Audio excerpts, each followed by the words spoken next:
Stewart Lee, we are back. Yes, brother. You back again, one-on-one.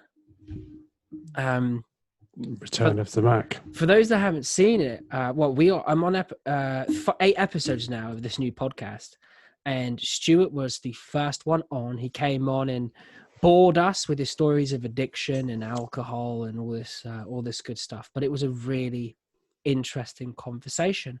But now we're back just for a fun, relaxing episode where we can just talk, where we began, what we've been doing, current guests we've been having, and then just what's going on in the world. Stuart, what have you been up to, man? Not a lot, man. This COVID shit is getting everyone living a certain way, isn't it? But trying to continue. Hang on, two seconds. So we roll in for like 30 seconds. Politics, conspiracy. COVID shit. No, just still keeping me busy, man. Just trying to keep doing the things I love. Still keep working. Keep earning the money. Speaking of COVID shit, did you see that Australian girl who got arrested for posting on Facebook, like protesting against the lockdown rules? Yeah, I didn't see what she'd actually posted, but she was trying to organise like a protest or something? And Then arrested her for... Exactly. How can you get arrested for posting something on Facebook, man? I don't know, man. The world is getting crazy. It's getting very interesting. And they went into her house and arrested her in front of her kids while she was pregnant. Yeah, I know, but fine. But that's not the issue. The issue is why she's being arrested, because it shouldn't matter if you got kids or whatever. If you deserve to be arrested, you deserve to be arrested in front of your kids and whatever the situation. However, she didn't deserve to be arrested for posting something on fucking Facebook saying the lockdown's bullshit. Let's go and protest and march against it. That's dude. Is that what the post was? Yeah, that is some Marxist level stuff. I think she associated herself with the the QAnon brand. Right. Your best friends, and and I obviously something didn't go down very well down under, and she got nicked. But it's that whole thing, isn't it? Where if you dare to have a difference of opinion these days, you're told you're not allowed to.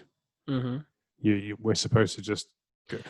See how you come on, man. You can't ask me questions like this and then expect me not to get political. Fuck's sake. No, I'm not. Dude, I'm stoking the fire, right? I'm just, a little bit like what Mark Sargent said in the Flat Earth episode, where it was like, look, I'm not here to convince you the Earth is flat.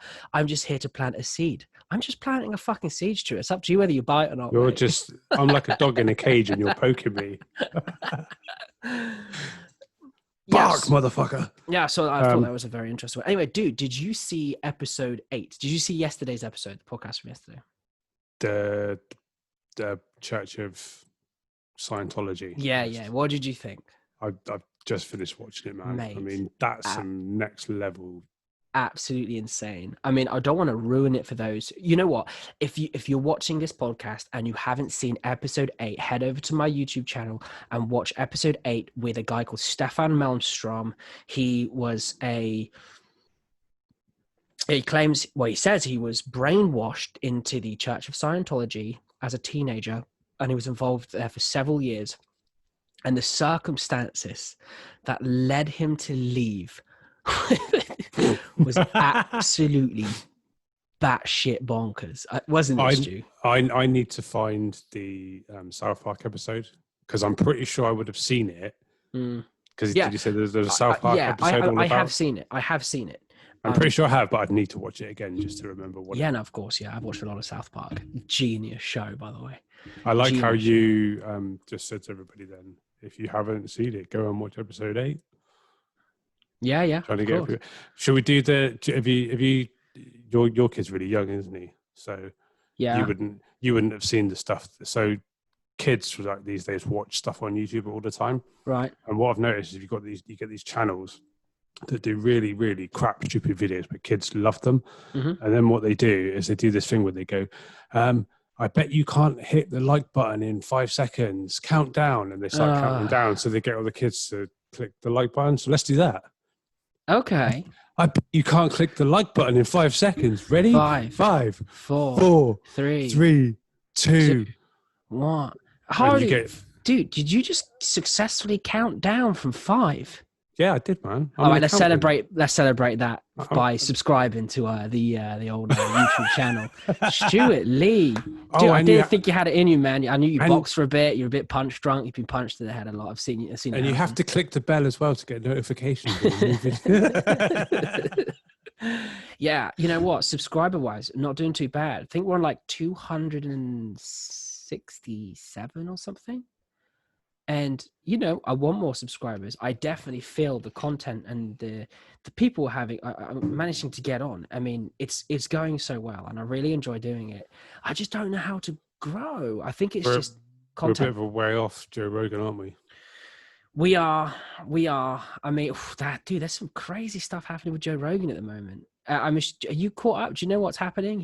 Sell out. I haven't had time to look at it. Well, he essentially, you know, he's done 1,560 something, I think, podcast episodes. Okay.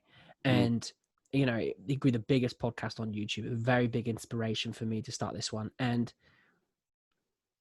a big piece of Joe Rogan's messaging has always been, we need conversations with everybody, no matter who they are, you know, no censorship and all this good stuff, unedited, boom. So anyway, Spotify approached Joe Rogan, and the media claim that the deal was $100 million. Okay. Wow. Or 85 million, you know, in real currency, pounds. And Great British pound sterling. Yes, Jolly Roger. Thrupney bits. I mean, that's with a cup of tea. That's a fair few Thrupney bits. Our Joe Rogan is just done, isn't it? So anyway, and they've moved over. They were supposed to move over all of the episodes, beginning by just copying all of the episodes straight onto Spotify. And then in December sometime, they're all being removed off YouTube, thus completing the migration, the transfer over to YouTube. Right, so they're still on YouTube now? Still on YouTube now, yes. However, there's been a little bit of an uproar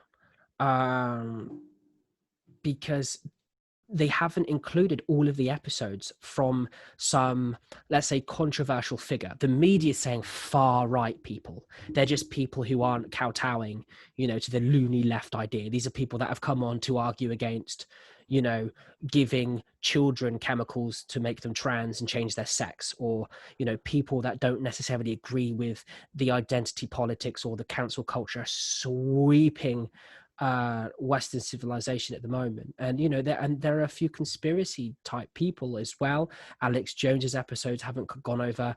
You know, Milo, you know, the Australian conservative provocateur guy, their episodes haven't gone over. So is it kind of like Spotify are being run by the mainstream media, and they're censoring? They've paid him a shit ton of money for all his content, and now they're censoring what content they want people to see. Well, I mean, it's difficult to tell. I mean, they're probably acting as a corporation would, and they're probably trying to look after their personal brand by not having these controversial figures on their platform. But the point why is, buy it? Yeah, exactly. I mean, the thing is, Joe Rogan said in a message to everybody, a private message on his Instagram and his YouTube channel, saying, look, we've moved over to Spotify. I don't work for Spotify. I still have creative freedom. It's still our show. However, obviously he's missing, you know, these episodes from the Spotify thing. Look, I hope Joe's not selling out. I hope he's not becoming, you know, a corporate cuck. I think the guy's incredible. I love his content. Yeah, of course. I love watching his podcast. But surely if that deal comes on the table, there would be something in there. There'd be a contract, wouldn't there, saying what's going to go across, what's not. And if they were going to miss stuff out, that would have to be in the contract. Yeah, I mean, essentially what you're saying is Joe Rogan would have known about this. I mean, you don't sign $100 million deal and not know the terms of it. If you don't know the terms yourself and you're Joe Rogan, I would expect you would have lawyers that would look at that and tell you what the deal is. But I'd like to think Joe Rogan's smart enough to do that shit himself. Well, I mean, there's one thing being smart enough. I think the smart thing to do is not do it yourself, you know, and let somebody else do it. However, on the contrary, maybe he's not just being a sellout, and it's his decision, and maybe he just wants to start distancing himself from those types of people. And maybe now he's just thinking, you know what, the backlash isn't worth it. I want to start, not being involved in some of these people with these really spicy ideas about the world. Maybe he's becoming loony left. Dude, I don't know, man. He's moving from LA to Texas. That tells me it's the complete opposite.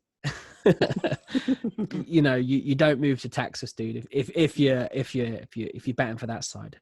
But no, I really hope he sticks with his original ethos and his original ethics of open and honest conversations with everybody and everyone, uncensored, and doesn't just kowtow, to the platform he's on. However, dude, I don't care who you are. I don't care if you've got the mindset of Joe Rogan. $100 million talks, and it can do an awful lot.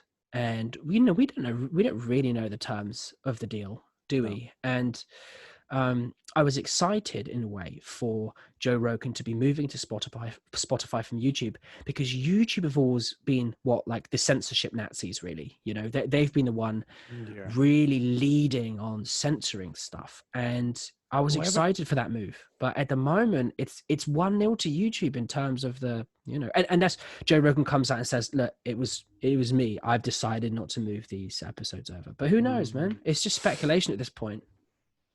Yeah, I mean, I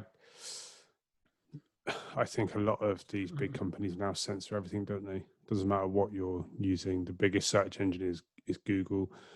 That censors and puts into your browsers what it wants you to see, or what it thinks you want to see. Yeah, well, look, I mean, I've been doing a lot of research on YouTube since getting into YouTube as a YouTuber, and 70% of the videos watched on YouTube are recommended by YouTube. Only 30% of the videos watched by people are things that people are actually searching for. Yeah, that is nuts. It's crazy. You can get on a rabbit hole with YouTube, can't you? You'll search for something that you're interested in looking at. Yeah. So I'm a big hip hop fan, big Tupac fan. I'd done a lot of looking into things around his death. There's a lot of videos on YouTube of different conspiracy theories. That's not theories. like you, mate, to look into conspiracies. Well, I don't think it's a conspiracy. The guy got shot. It's like, let's have this out right now, because come at me, bro. I'm doing it. Conspiracy theory, as you know, is a term that was brought about by the CIA to debunk theories that went against their narrative. So a conspiracy theory is basically just having a difference of opinion. Yeah, I mean, I would call it an alternative theory to whatever main narrative is going on. I guess the issue nowadays is it's very difficult to talk about alternative theories by calling them alternative theories, because straight away people will say it's a conspiracy theory, exactly. And it makes it seem less genuine because it's something wacky that someone's thought of. Yeah, of course. The truth of the matter is, he got shot. Someone did it. He's now dead. Yeah, I tell you what, mate. He's not on an island somewhere like people think. You could be a private investigator, mate, with that kind of awareness and clarity on these types of situations. How many different police forces have tried to solve this, and the answers are staring them right in the face. But anyway, the thing with YouTube is, and you're right what you're saying, that the recommended section is wild. It's completely in the hands of YouTube. And the power that gives companies like YouTube to change minds and the perception of people. I mean, not only that, but make money as well. Because if somebody wants someone to see their stuff and they pay YouTube enough money. Well, let me just explain to everybody why YouTube does what it does in order to make money. Essentially, back in 2005, when it first launched, YouTube was very basic. It was very simple. And it just, you upload a video, and there wasn't much competition. If you'd showed up in the search, fine. If you didn't, you didn't get any views. But one thing it did have was most popular video section, most commented section, And I think there was a most liked video section. And me and my very good friend, Ricky, we filmed a video when we must have been 15, 16. It was like the first year YouTube came out. And it was a stupid video. We were like dancing in his corridor. We were just kids, right? To funny music. I think it was like Castles in the Sky. You tell me why, do castles in the sky. And we were just dancing around. Mate, I'll come back to it in a minute. And so anyway, so we uploaded it to YouTube.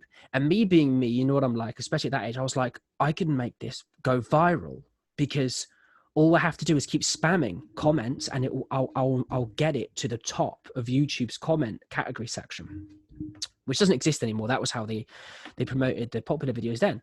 So I was just spamming, this is great, this is great, this is great, this is great, this is great, like hundreds and hundreds and hundreds of times. And then I'd be monitoring it. And then all of a sudden, it would start getting views. And me and Ricky were like, and this YouTube's like really new at the moment. Like we were doing this before PewDiePie, before any of the biggest YouTubers, man. It's so surreal. We talk about it a lot. And so next thing you know, we got like 500 views, 1,000 views, 10,000 views, 16,000 views. And then we're just like, oh man, this is getting real. And we were like top of the most commented video just through spamming something. And then we started getting real comments through. Oh, it's nice to see a bunch of young lads having a light-hearted laugh and stuff. And we were like, wow. And then we were like, fuck, what if our parents see this? And what if our, friends see this? Or what if this goes around school and stuff like that? And I say we, it was mainly me that bottled it really. And I went and took the video off. And we talk about it a lot now. And we've actually had his computers down out of his loft, because we really want to find the video. Like, it's honestly, dude, I would love nothing more to find this video, because we were like the original bloody YouTubers. And if that stayed on, it would have been one of the oldest YouTube videos, and it would have probably gained an awful lot of traction as the years went on. And nowadays, the way YouTube works is it's got a lot smarter. And the way in which it makes money is through ad revenue. So it runs adverts, as you know. Yeah. At the beginning of every video, and also in intervals throughout videos, depending on how long the video is. So essentially, they're the adverts that nobody wants to watch, and they just skip them anyway. Exactly. So kind of a pointless exercise. It just pisses people off. The data isn't so bad, and the advertisers only pay when somebody's watched 30 seconds or more of the advert. Right. And people do. And so anyway, so the longer a content creator can get their viewers to watch their videos for, the more YouTube are going to be like, ooh, this creator is going to make us some money, because they're making their viewers stick around watching their videos. So the longer they can get. So basically, if somebody, like, look at your podcast, for example, right? The average watch time wasn't incredible. It was good, but I think like only 20% of the viewers watched the entire podcast, which is still decent, by the way. However, the rest of them fell asleep halfway through, didn't they? However, you look at Mark Sargent's podcast, who we had on the Flat Earth guy, like 40% of the people watch the whole thing. So in Google's eyes, it doesn't give a shit about what the content is. It cares what's making it more money. So Mark Sargent's podcast made more money in ad revenue for Google than you. So naturally, it's going to give that video preferential treatment when either recommending it to other people to watch or recommending it higher up in the search results, because it knows people want to watch more of that type of content. And that's how the recommended thing works.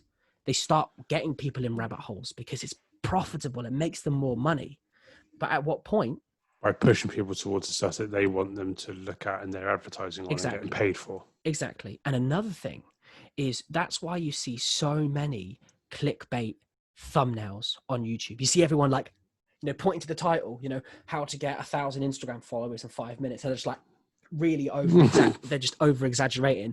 And it's because Google measures the click-through rate. So if you have a 3% click-through rate percentage, Google's just going to be like, no one's clicking on this video. This video is not going to make us any money. If you had a 20% click-through rate, so 20% of the people that see your video in the rankings or recommended actually click it, it's pretty high. So now Google's going to recommend it more because they know people are going to click it. So they know they're going to click it to watch ads. Right. They know they're going to watch the ads to make them more money, because money's fucking everything still in this world. Jack. Yeah. Listen, if you want me to pose topless with my guns out to get more clicks on your videos. Just ask, mate. Dude, I seen what baby weights you were lifting today in the gym. All you got to do is ask, mate. Yeah. So anyway, that's YouTube. Was that a rant? I'm not sure. Well, that's my rant about YouTube. Yeah, Maybe it's not a rant because I like it. It's a business, isn't it? It's a good platform. But yeah, well, it started. Everything's money orientated and advertising, and even if you look at where Facebook started to where it was, you didn't see adverts on Facebook. It was just about going on there, posting stuff, games, videos, whatever you're doing. Don't get me started with Facebook, man. That is one massive propaganda machine. Oh yeah, of course, huge. Did I tell you that? So people think that all the advertising that you see on Facebook is all to do with what you search for on Google, things like that. But it's bullshit, man. It's technology is listening to you as well, because me and my friends were stood around talking about going on a holiday somewhere, because we did a road trip to Scotland a couple of years ago, and we were thinking of going somewhere else. And my friend said, apparently Morocco's cheap.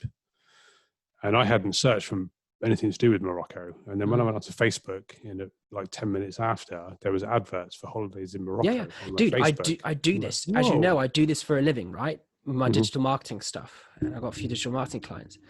And there's just... Quick plug. I mean, well, yeah, whatever. I mean, by all means, get in contact if you're actually going to pay fucking invoices on time. So there's something called a Facebook pixel. So, for example, if I want to set up Facebook ads, let's say, for example, me and you started a business and we were selling, name a product that mean dreams. Okay. Stewart's Wet Dreams Limited. And okay, let's just say we're selling. No one's buying that shit. Let's say we're selling face masks, all right? Just for, let's just stay on COVID. Selling face masks, right? So, and they're funny face masks, yeah? They got funny pictures on or whatever, all that good stuff. And we have a website called, sitonstewartsfacemask.com. And it's got... You've thought this out, haven't you? Yeah, of course. And people can go on that website and they can buy your face masks, okay? And then you come to me and you go, Jack, I need a social media campaign because I want to sell more of these face masks to people on social media who want to buy face masks, okay? Not that women in Australia to sit on my face. Exactly. So, okay, fine. So anyway, what I do, I sit down and I start creating a Facebook campaign in the Facebook ad center, okay? And there's something you can create called a Facebook pixel, and it's a tiny piece of code that I get you to put in the background of your website. So every single time somebody hits your website, yeah, that code triggers and places something called a cookie on that person's computer. So that when they then start scrolling down through Facebook, Facebook knows that user has been on your website. And that's how it knows it's interested in face masks, because it's been on your website, because the tracking cookie got triggered. And now Facebook goes, have a Facebook ad about masks, taking them back to your website. It's called remarketing. And the conversion rate is very, very high, because a very good way in social media platforms to retarget people who have already expressed interest in buying something. However, the stuff with, Facebook are listening in to your private messages. I mean, me and Stewart's going to, we're on a film set on Sunday, mate, aren't we? But we'll get into how that came about. But dude, that group chat we're in with the rest of the actors and the extras and the cast and stuff. Now all of a sudden I've been in that chat talking to them about, wardrobe and what we need to wear and stuff and the script. And now I'm getting Facebook adverts for casting agencies. I haven't been on any websites. I haven't proactively searched for any auditions or anything like that. So they're 100% listening in. Of course they are. When you're agreeing to all these terms and conditions and privacy policies and stuff, that's what you're agreeing to. Things, yeah. No one reads it, do they? It's like you said, isn't it? It's like when you're, all the stuff you've got in your house. I've got my Apple. I'm an Apple hound, aren't I? Apple HomePod. It has to be listening the whole time because it reacts to when you say, "Hey Siri." But if it's not listening, how does it know you've said it? Exactly. But the thing is, people. I mean, that's not okay for me. That's why I'd never have it. But not only is it training people to accept and make it normal to start talking to computers, to start talking to AI. You think about what's really happening here. It's almost like we're being indoctrinated to start making it acceptable to start talking to machines socially. I mean, how often do you joke and complain about when your GPS tells you to go left, or she's late telling you when to turn right, or what exit? You're like, shut up. What are you talking about? Do you know what I mean? Like, it's already becoming a thing where we're being trained to talk to fucking robots, and more importantly, rely on them for conversation. It's crazy.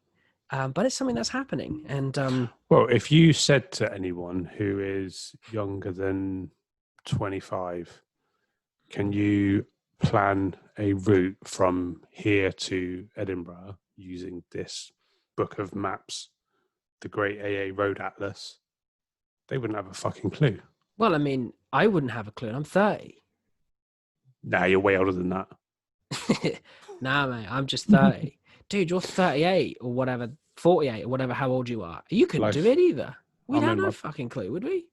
I can remember, like, when as a kid, like, my dad would sit there with a map and plan it all out and work out which road he'd have to go on. So you could do that now. You could get to Edinburgh right now, to an exact address, to an exact spot. You just get in your car now and drive there, and you'd have no problem. Without sat-nav? Mm-hmm. If I took the time to work it all out, potentially, but it's speed of doing things, isn't it? Nobody wants to take that much time planning something anymore. Yeah, exactly. If you can get in your car and say, "Hey Google, take me to the crack house in Glasgow," you take you straight there. Take you straight there. Though. No, it'd say which one. You could probably just go to your frequently used addresses, dude, and just take it out of there. We've all seen episode 1. I'm always at the crack house. So anyway, dude, our big debut, our big movie debut on Sunday. Yeah. You looking forward to it? I am, because there's a lot less pressure on it now than what there was. You're gonna have to tell the story. Am I going to tell the story? I mean, it's fun. Oh, you want me to tell the story? No, I'll tell the story. It's okay. We want the viewers to stay awake. We need that view time. Actually, if they fall asleep, we'll get a better watch time. There we go, man. That's 200 IQ right there. So Sleep. Me and Stewart, we meet up a lot in real life, go to the gym, go for food, chill out, all this good stuff. And one day I get in the car and we're heading to dinner. And he something seems different with him. I'm like, you okay? He's like, yeah, mate, not too bad. And we got talking about... I think I was talking about musical theatre, wasn't I? Because all I do is sing. I sing 24/7. And this is all fake news, Jack. And I said about when I was in musical theatre group at university for a year. And then you were like, it's funny you mention that, Jack, because I actually have an audition to be in a movie. And I was like, okay. Hashtag midlife crisis much. And so we got talking about it, and basically Stewart got himself into the situation where within a couple of days he was going to be driving like 2-3 hours up north where we live, and he's going to be auditioning for a main part in a short movie being entered into a film festival. And of course Stewart was like, I have no acting experience. I don't have all the confidence in the world. I'm like, mate, these are all the things you need to act in front of people, And so we were like, well, we need to rehearse, don't we? And I don't mind helping you. I'll give you some tips. And so I have a look at the script. Sorry. It did look like a porn scene. Like reading it, you had an angry biker and a cowboy in a club. No, they might You can't give the script away. They might not have seen it yet.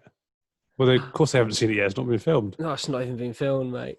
But, we were rehearsing and you were having the worst time of it, weren't you? Remind me, I need to go back to a story that you just reminded me of. It's fine. It's brilliant. So you were having the worst time auditioning, weren't you? And, you were playing the... I couldn't even do it sat with you in a bar having dinner. Yeah. So did you go to the audition? I couldn't make it because something else came up. Oh, you were full of shit. I suppose you were uncovering the truths of 9/11 at that point, were you? Yes, I was in a YouTube rabbit hole of conspiracy theories about... You should have done it. However, the good news is, not only did they offer you an opportunity to go up as an extra, I'm going up there with you, and it's going to be real fun. Well, it's turned out okay because I texted the guy and said, "Look, I'm not ready to come and do an audition. I don't think I've got enough experience or confidence to do it. Yeah. I'd like to get into acting and have a go at it." So he said, "Why don't you come up as an extra? I'll chuck you a line or two in it so that you've got a bit of experience, and then you'll see what it's like." Never offer Stewart a line or two. We've all seen episode 1. You got to go careful, man. All right. So you just reminded me of a story that was funny. No, dude, before you tell me that story, you got to give us the first few lines of that script, dude. Really? Yeah, what was it? So, but the scene, right? You're playing what? A thug, a biker thug. I don't know if we can because the guy is somewhere. It's someone's script, man. But he's not even filmed it yet. Dude, nobody watches these podcasts. I think it's fine.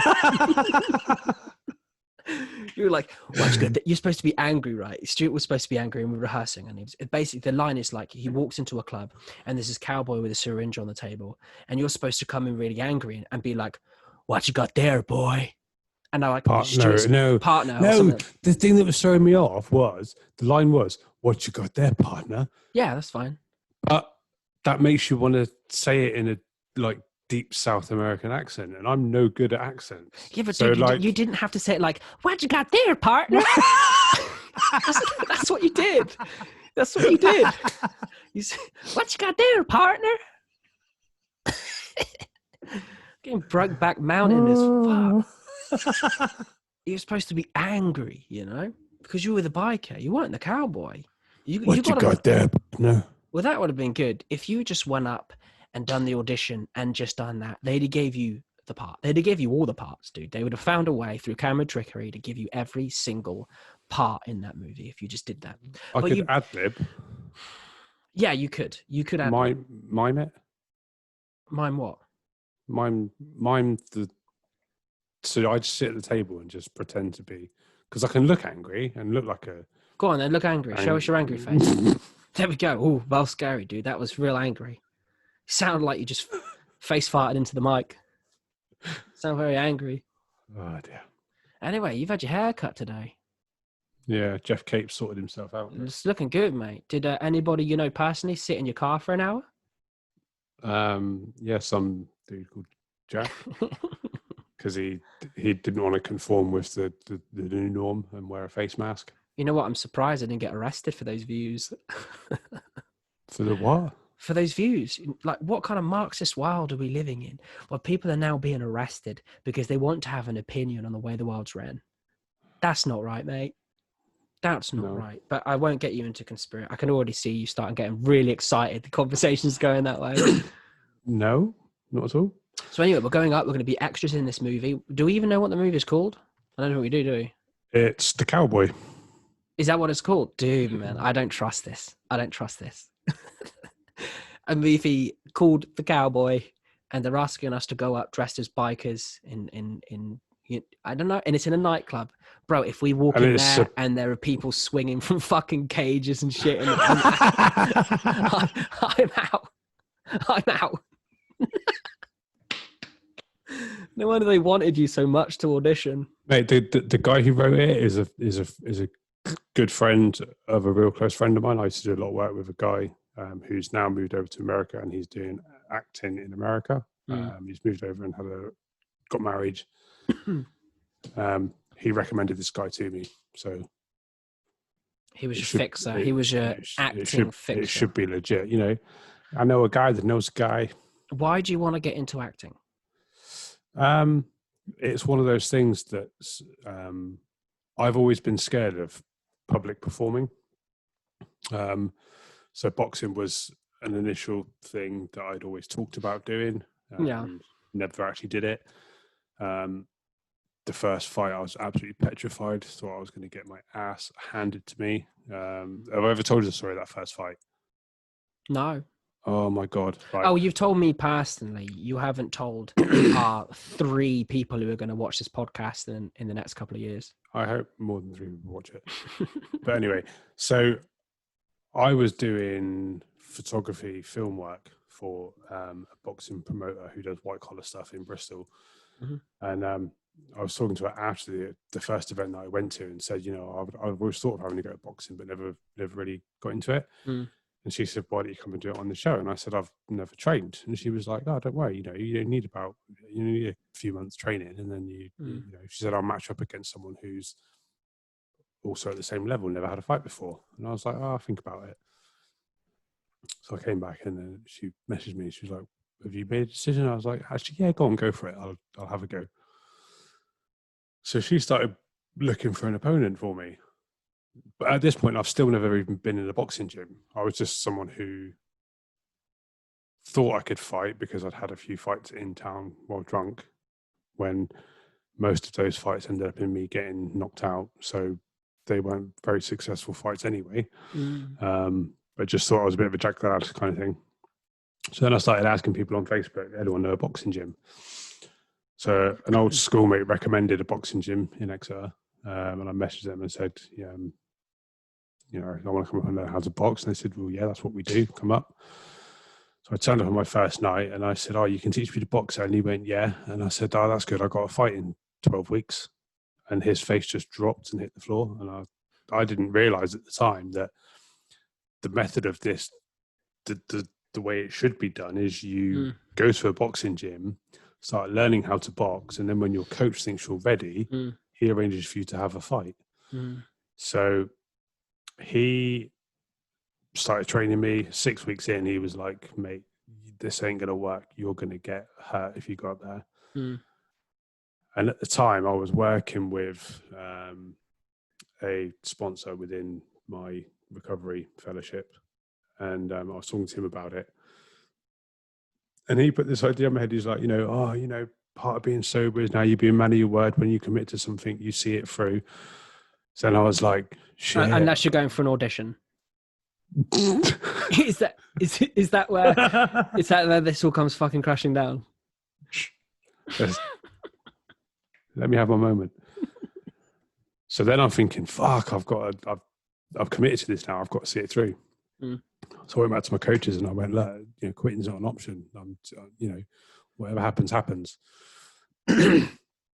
So me and this dude, I didn't know who he was, and he was a Man United fan. I was a Liverpool fan. So we're having bants on Facebook about football and winding each other up before the fight and everything. And as it turns out, he's actually cousin of Lee Haskins, who is actually from Bristol, who became, not then, but a year or two after our fight, he became like a world champion. We went to Vegas and had a world championship fight and became a world champion. So the family are good with boxing. So we've turned up there and this guy has sold a fuck ton of tickets. Like, he has got a lot of family in there. So there's just me. I've got about maybe 10 people that made the trip to Bristol to watch me fight. He's got about, I don't know, maybe 75 to 100 people there. And they fucking hated me. Like, really? They were booing me. Like, walking out I was petrified because I was in the Lions Den, really. Everything was against me. I hadn't trained very well. My coaches didn't have much faith that I was going to be able to do it. I'd watched the guy warming up and I thought he looked really good. And then as soon as the bell went, something in my head just switched and it just all sort of fell into place, and I just started boxing. And I sat. My coach's plan of action to me. He said, "Get through the first round. As long as you're sat on," he said, "we'll watch what's going on. As long as you're sat on this stool at the end of the first round, we'll tell you how to win." So that was just my aim in the first round, to just get through it and get back to the corner. And his words to me when I got into that corner, he was like, "Fucking hell." He said, "Where the fuck did that come from?" He said, "You actually fucking boxing." And they couldn't believe it. And it was an amazing feeling. But I got announced the winner, and then someone from the crowd, like his family, threw a chicken wing into the boxing ring. And I still had my boxing gloves on. This chicken wing bounced off the glove. I mean, you were hoping it was a pair of knickers or a bra, right? And chicken wing. Do you know?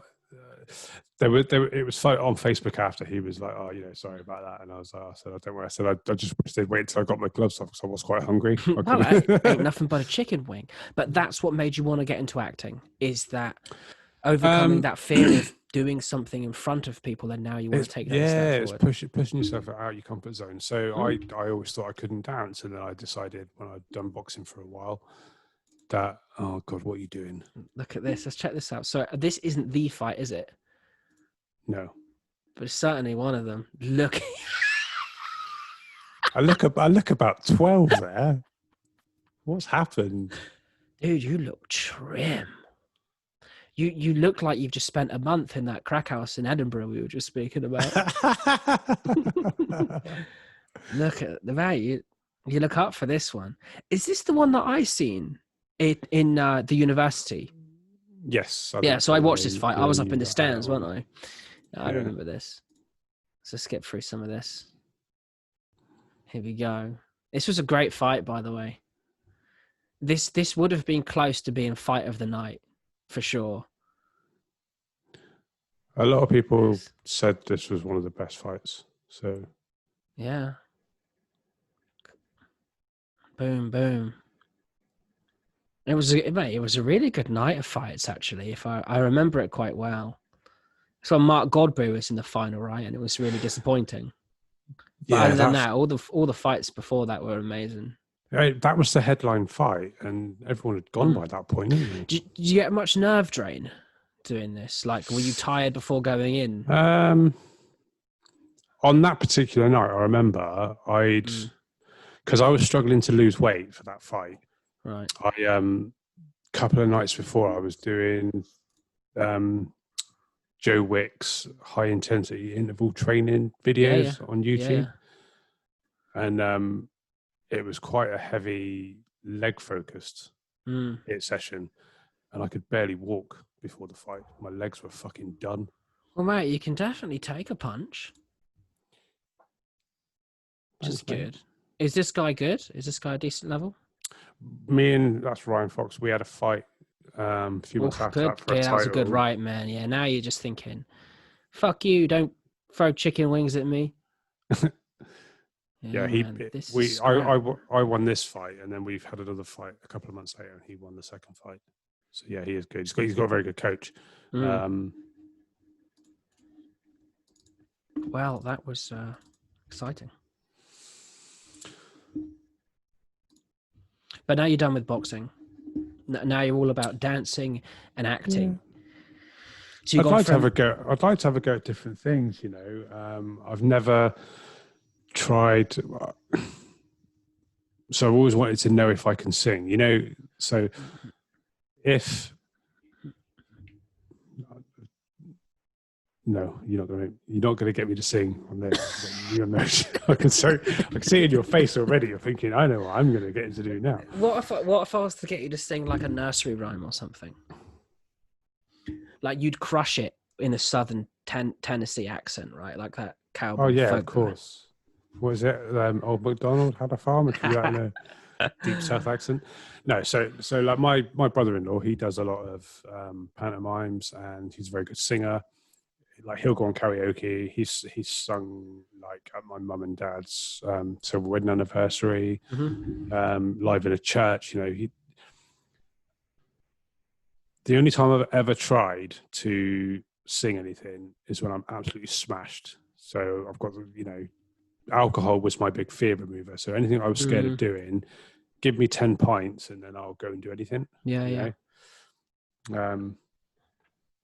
So the only time I've ever tried singing is when I'm absolutely pissed at a karaoke bar. Yeah.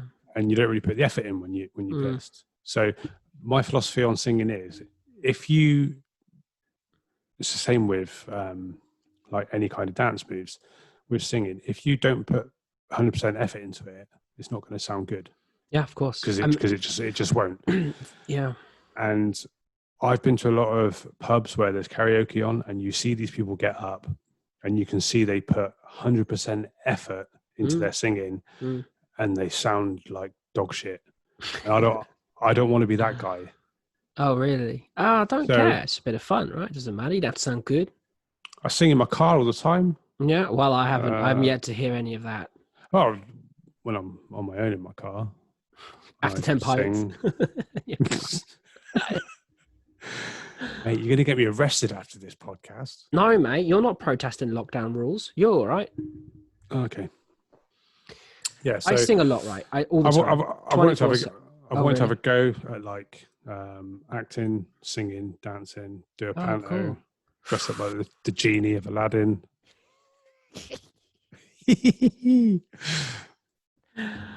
Okay. Well, so that could be the next big thing, the musical thing. Dude, I get back into it. I get back into it in a fucking heartbeat. Everything I'm doing is another scary challenge. So I thought boxing was difficult. To be fair, boxing is quite to a lot of people. Boxing, the thought of doing boxing is really fucking scary. But the thing is, you've already won with boxing. You've already won just by getting in there. Whether you win, lose, or draw, you already won because it's a fucking badass, terrifying, manly ass alpha thing to do. No. In the eyes of the average person. So even if you don't do that well, as long as you show up and put a bit of effort in, you still come out there looking all right. Yeah. And it's a manly thing to do. Dancing in front of 300 people, on the other hand, that was fucking scarier. Yeah. Should we take a look at that dance real quick? Have you got that as well? Have you lined up loads of videos of me?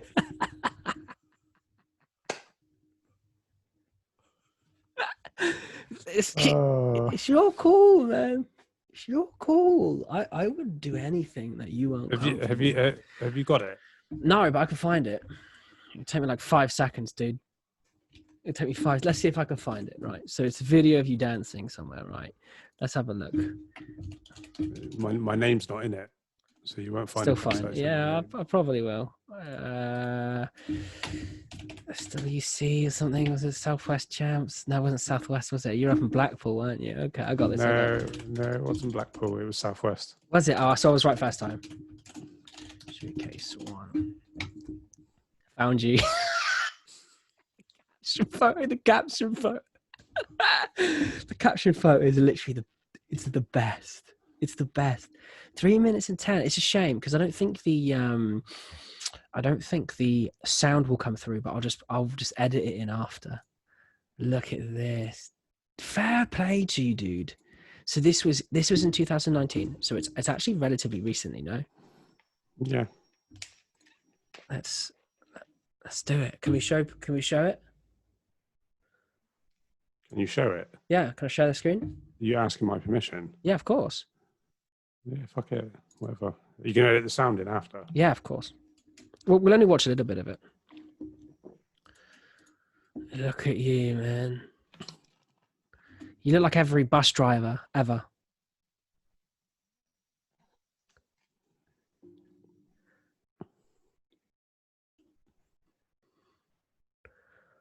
Oh, God. I hate watching myself. This is amazing. What a great song.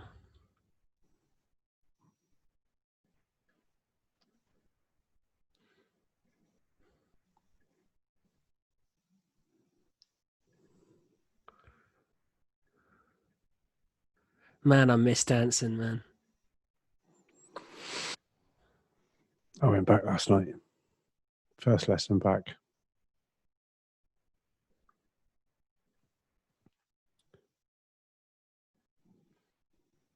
That's the usual thing that happens. Were you worried at any point that it was going to go tits up? My leg was shaking the whole way through that. Literally, like I couldn't.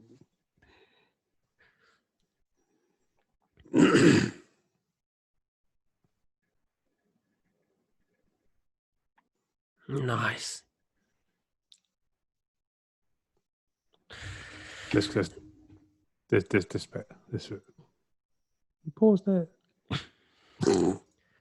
So, okay, well that's enough of that.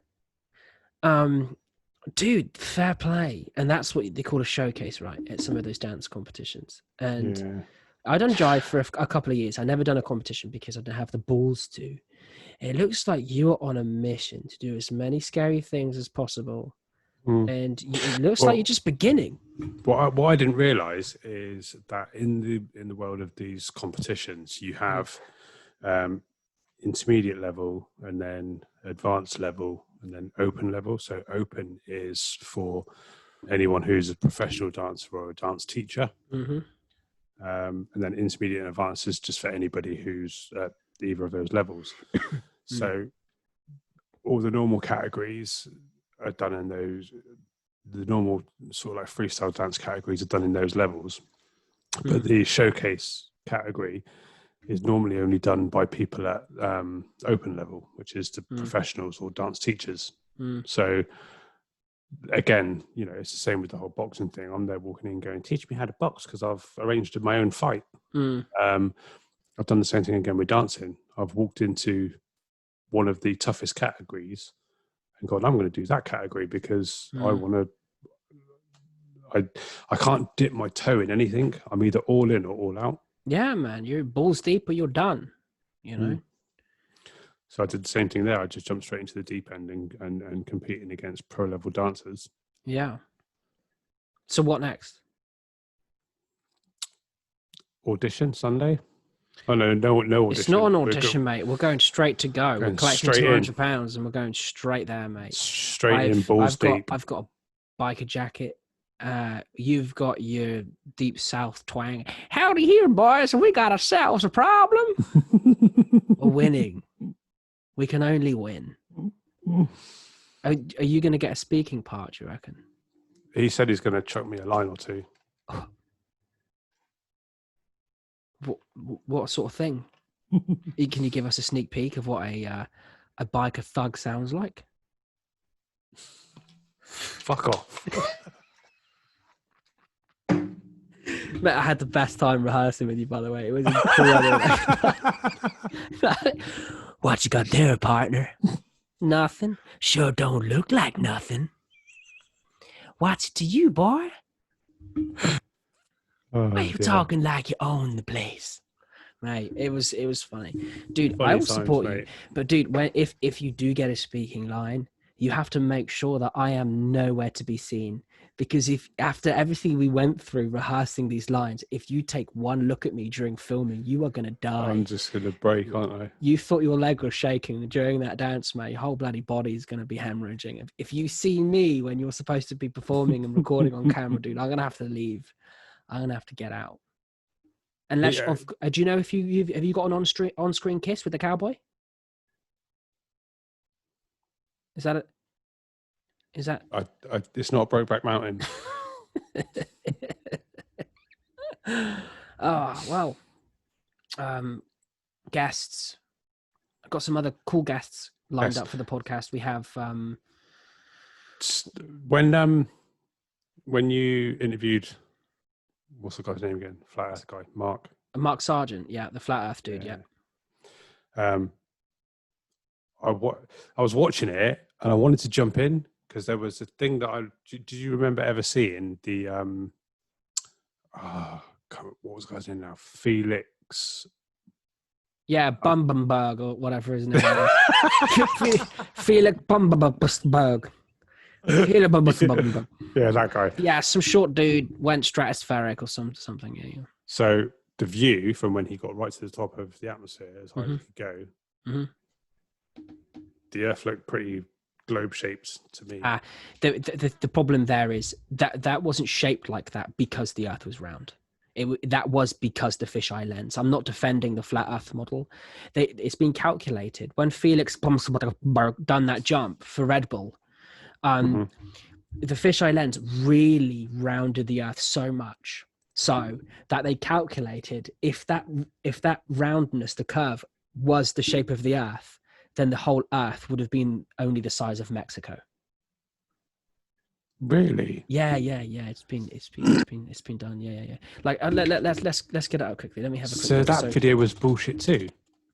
Well, it's not bullshit. Fisheye lenses are used for a perfectly good reason, especially in space.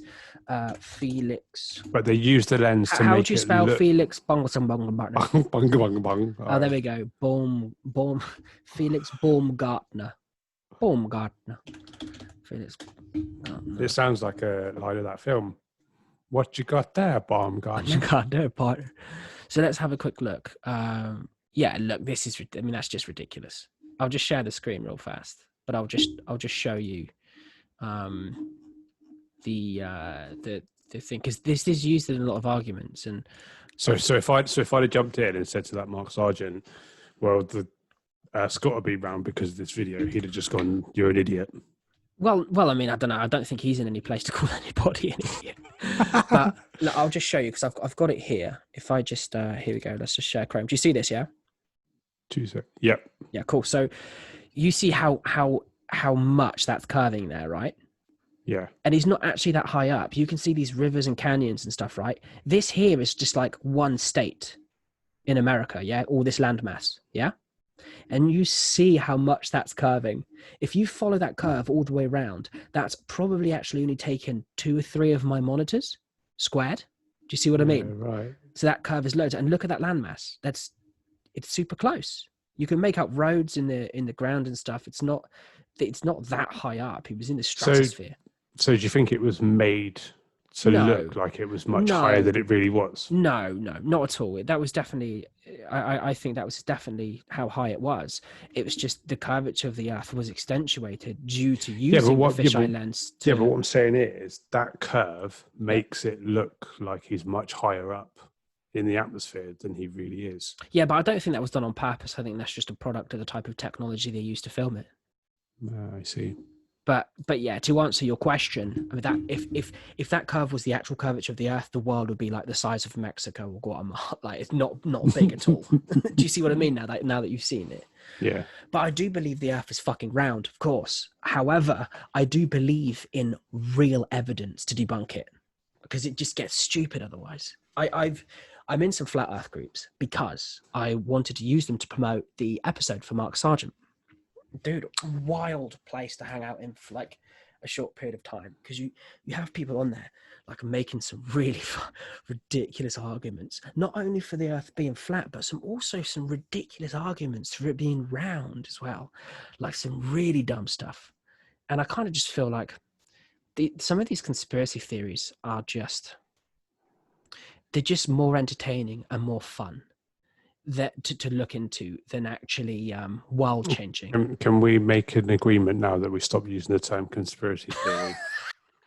Can we call them differences of opinion or something? I'm going to call them Stewart Lee theory from now on. Is that going to is that going to make you happy? No, it's not all about me. So hold on, what did you think of Mark Sargent? I thought he was an interesting character. Yeah. I remember receiving a message off you when you were watching said podcast, and you said he had some very valid points. I can't remember what any of them are. There was I thought he was a very interesting guy. I managed to catch up with him before and after the podcast. He was super nice, man. He's got some crazy ideas, but he was super nice. I mean, I think the problem is when you've got like things like the moon landing that were so obviously staged, and it just adds fuel to their fire of like, well, why did they stage that? Because the moon doesn't exist, or and it's the real reason for the moon landing being faked was probably because they just wanted to be the first people to say they've done it. Yeah, there's a couple of options. They either did it and they went to the moon, but fucked up the footage, right? And they were like, that sounds about right. Yeah, of course. Yeah. And now they're like, well, the last thing they want to do is have to try and convince the world that they made it when they can't prove it. So they've gone, well, let's stage it. And I'm sorry, dude, like, I'm not much of a conspiracy guy, as you know. However, dude, the moon landings were fake as fuck. That would be a genius to work that out. However, I'd like to believe they did. I'd like to believe they went, and they probably just messed the footage up. Even like the first line from Neil Armstrong is just like, that is just such a staged line to say. One small step for man, and one giant leap for mankind. Like, he wouldn't have thought to have just said that as soon as he stepped to the moon, would he? Yeah, what else was he supposed to say? All right, then, lads, mate, I'm just about to take a quick fucking dance with the moon. You know, he needed to say something. What would you have said? Right now, you're about to step on the moon. Go. Fuck me, it's bouncy. I'll be like, the moon's flat. Houston, we have a problem. It's made of cheese. What was that? That Wallace and Gromit, wasn't it? Yeah, it was Wallace and Gromit. Yeah, the moon made of cheese. But dude, there's loads of crazy theories out there about the moon, man. You know that it's supposed to be hollow. The moon man or the moon man? The moon, not the moon man. The Apollo, one of the Apollo missions, they crashed like a small nuke, like a small module with some explosives on it. And they crashed it into the moon, and it rung like a bell. They measured the vibration, and it rung like it was hollow. Yeah, that's just absolute documented fact. It made that noise. Yeah, it's documented fact. Yeah. Well, it didn't make the noise in space. It fired out the vibrational frequency of. So, life on Mars? What about it? Is there life on Mars? I don't know, mate. I haven't had time really to think about it. I've been bogged down in all sorts of crazy stuff, like Scientology, brainwashing, flat Earth. I've also been saving Gaza and Palestine from Israel over the past few weeks with my podcast. So I haven't had time to look into Martians, unfortunately. No. Okay. Would you go to Mars if you were offered? If Elon Musk knocked on your door, and I don't know why the fuck he would be in Exeter, but if he was, he just knocked on your door and he was like, we want to take you to Mars. I'd say, yeah, go for it. You really? Are you sure? What, to forever? Well, I'm not sure you can get back from Mars.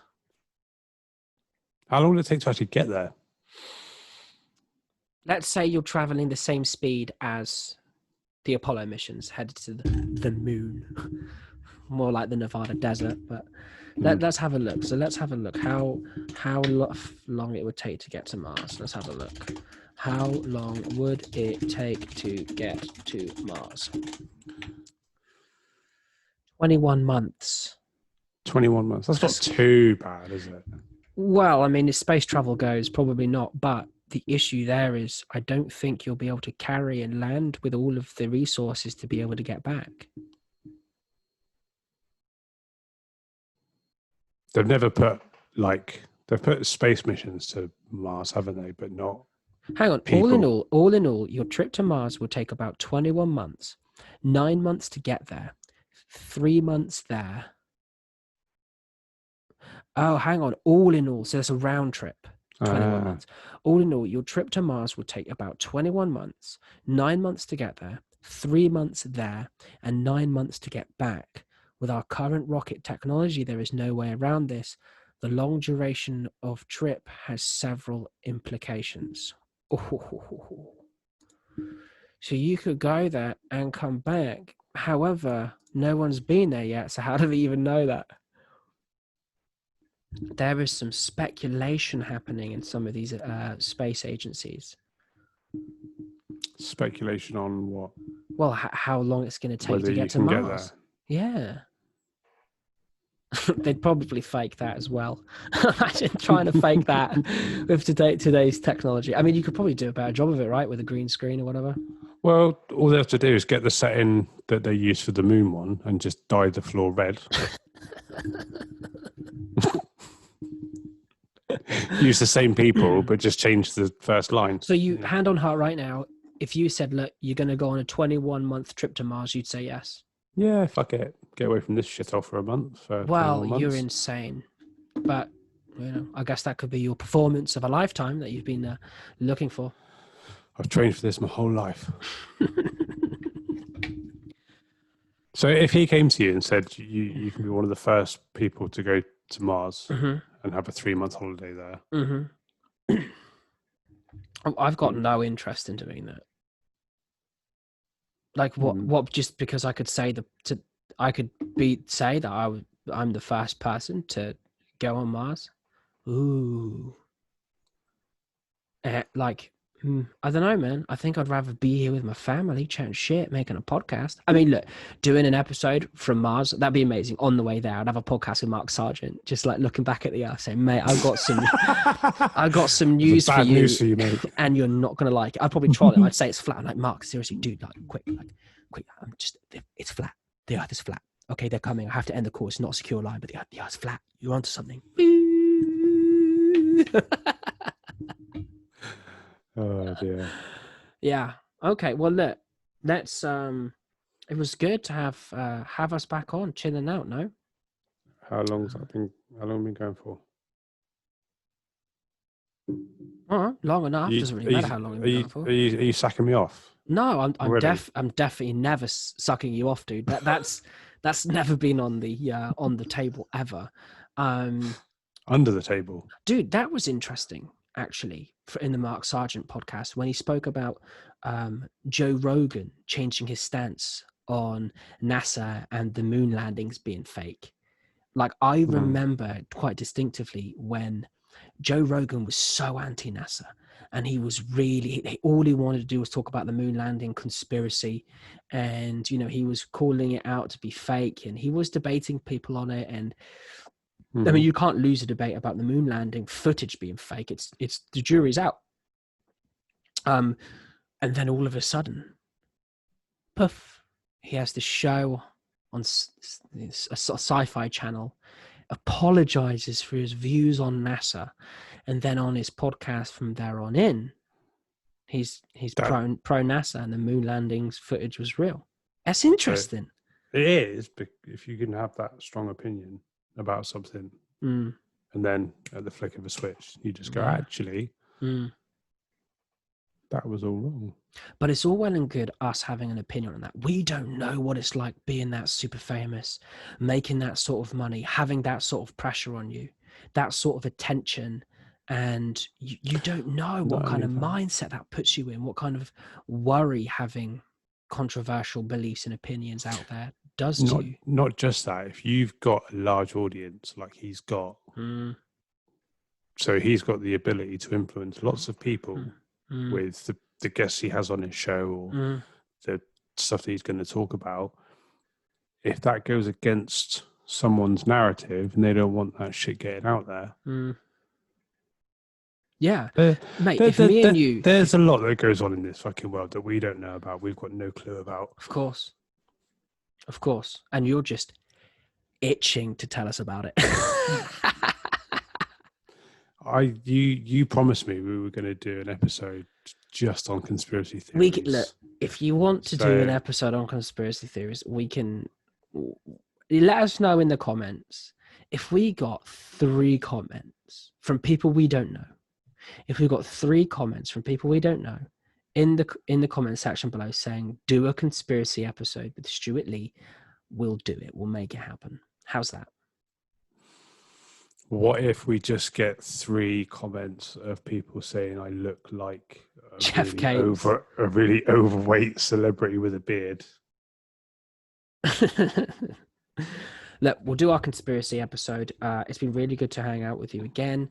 And, we'll do this every few episodes. We're going to have my best friend in the world, Craig, on the next one with us. And we're just going to sit, the next chilled one. I've got some really interesting guests lined up. I need to do a bit of research to get to get some big ones on. And yeah, thanks for coming on, Stu Balls. It's always good to have you, my man. Always a pleasure, my friend. Catch you later, man. Stay out those rabbit holes. Laters.